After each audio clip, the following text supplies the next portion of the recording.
안녕하세요. 포항제철고등학교의 수학 동아리 SVIP의 이윤진입니다.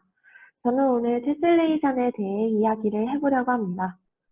우선 테슬레이션이 무엇인지, 종류, 만드는 방법에 대해 알아보도록 하겠습니다. 먼저 테슬레이션은 고대 로마 시대 모자이크에 사용되었던 작은 정사각형 모양의 돌 또는 타일을 의미하는 라틴어 테슬라에서 유래된 말입니다. 욕실 바닥에 딸려있는 타일 같은 모양의 조각들을 서로 겹치거나 틈이 생기지 않게 늘어놓아서 평면이나 공간을 덮는 것으로 합동 변환을 이용합니다. 또한 한 꼭지점에 모이는 각이 360도가 되어야 합니다.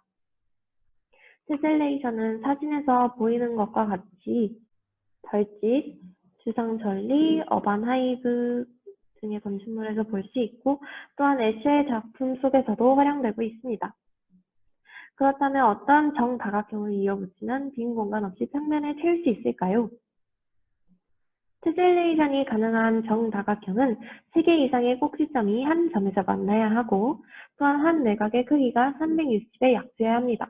따라서 60도인 정삼각형, 한 각이 90도인 정사각형, 그리고 120도인 정육각형이 가능합니다. 테슬레이션에는 주기적 테슬레이션과 비주기적 테슬레이션이 있습니다. 먼저 주기적 테슬레이션은 정칙 그리고 반정칙 테슬레이션으로 나뉠 수 있습니다.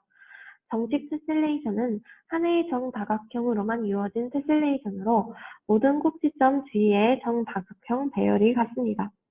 그림에서 볼 수 있듯이 평면에는 정삼각형, 정사각형, 정육각형 이렇게 3가지의 정칙 테슬레이션만 존재합니다. 다음으로 반정칙 테슬레이션은 한 꼭지점을 중심으로 모양이 서로 다른 정다각형으로 이루어진 테슬레이션입니다. 모든 꼭지점에서 정다각형의 배열이 같은 특징을 가지고 있습니다. 아르키메디안 테슬레이션은 꼭지점 주위의 정다각형들 중에 변의 수가 가장 작은 정다각형을 찾은 후 이 정다각형으로부터 같은 정다각형이 가장 많이 연속적으로 이어진 것을 찾아서 시계 방향이나 시계 반대 방향으로 차례대로 변의 수를 표시하여서 이름을 붙입니다. 평면에서는 그림에서 보이는 것과 같이 오직 8가지의 반정칙 테슬레이션이 존재합니다. 다음으로 비주기적 테슬레이션은 수리물리학자 로저 펜로즈가 고안한 펜로즈 타일링이 대표적입니다.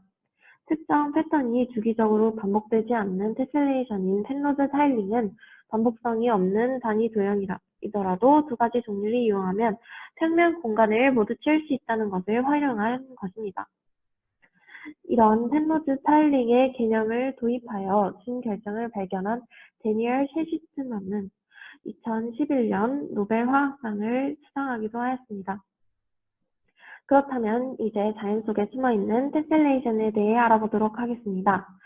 수학적으로 둘레가 일정할 때 넓이가 최대인 도형은 원입니다. 하지만 원은 여러 개를 이어붙여도 틈새가 생겨서 평면을 덮을 수 없어 테셀레이션이 불가능하고 테셀레이션이 가능한 도형 중에 둘레의 길이가 같을 때 최대한의 넓이를 가지는 것은 정육각형입니다.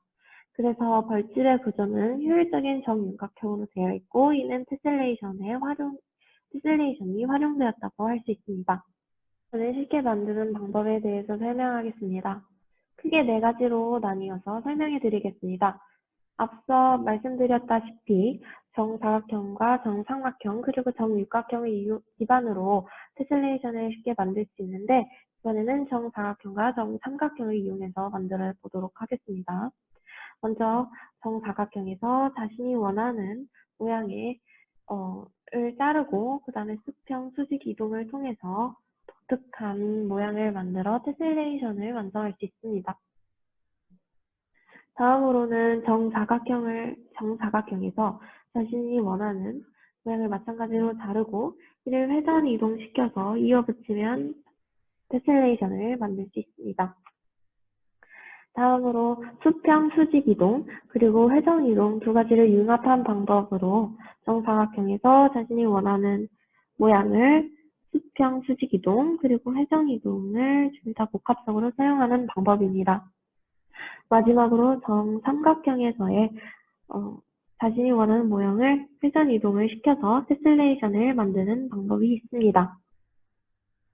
마지막으로 가장 대표적인 도마뱀 테슬레이션 만드는 방법을 다른 영상을 보는 것으로 설명을 마무리하겠습니다.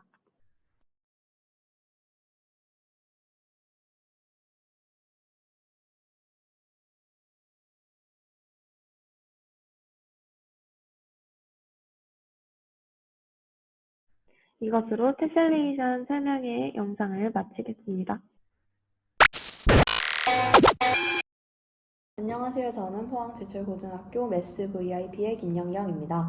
앞선 영상은 잘 보셨나요? 앞에 영상에서는 테슬레이션에 대한 소개가 있었는데 저는 테슬레이션을 통해 직접 하는 활동에 대해서 소개할 예정입니다. 저희 동아리에서 직접 사용하는 테슬레이션 교구에 대해서 설명하겠습니다. 여기 앞에 영상에 보셨던 것과 같은 도마뱀 모양의 테슬레이션도 있고요. 여기 새 모양의 테슬레이션들도 있습니다. 이 테슬레이션 조각들은 모두 저희가 레이저 커팅기를 이용해서 제작한 것입니다. 여기 도마뱀 모양의 테슬레이션은 한 가지 종류의 모양을 사용하여 테슬레이션을 형성하고요. 나머지 이 세 가지의 세 종류는 각각 두 가지 모양의 서로 다른 조각을 이용하여 테슬레이션을 형성합니다.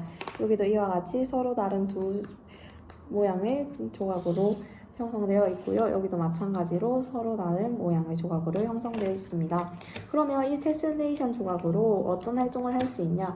바로 파우치와 에코백을 꾸밀 수 있습니다. 여기 보시는 것과 같이 테슬레이션을 이용해서 저희가 직접 만든 파우치들이 있고요. 여기 에코백 또한 있습니다. 여기 보이시는 이 세 모양의 에코백은 여기 아까 보셨던 테슬레이션 조각을 이용한 에코백입니다. 각자 따로 이러한 조각 없이도 할 수 있는 테슬레이션에 대해서 소개하려고 합니다. 여기 그것의 예로 바로 여기 있는 무민이 있습니다. 자, 여기 이게 그 무민 테슬레이션을 만든 데 사용된 조각인데요. 여기 보시는 네모난 정사각형에서 이 부분을 잘라서 여기 붙이고 이 부분을 잘라서 여기 붙인 것입니다.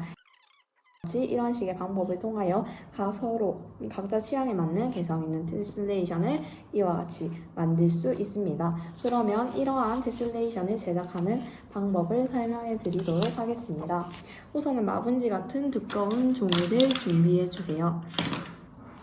그런 뒤 정사각형, 정삼각형 혹은 정육각형을 그려주면 됩니다.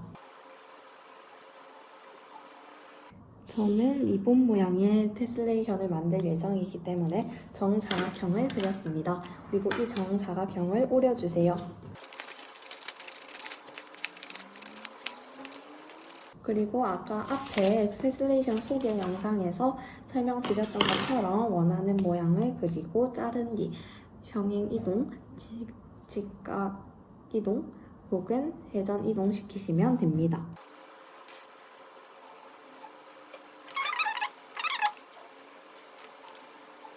그런 뒤 이 조각, 원래 여기와 여기에 있던 조각을 평행 이동시켜 양 끄트머리에 저는 이동시켜 주도록 하겠습니다.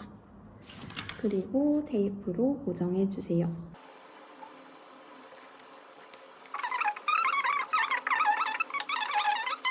자, 그러면 아까 자른 조각, 테슬레이션 조각을 가지고 테슬레이션 모양을 만들어 보도록 하겠습니다. 이런 식으로 파우치에 각자 원하시는 부분에 이렇게 조각을 둔 뒤 테두리를 따라 그려주시면 됩니다.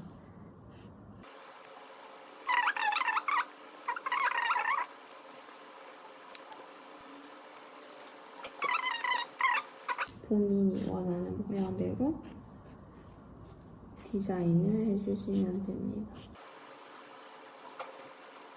그리고 색칠도 해주시면 돼요.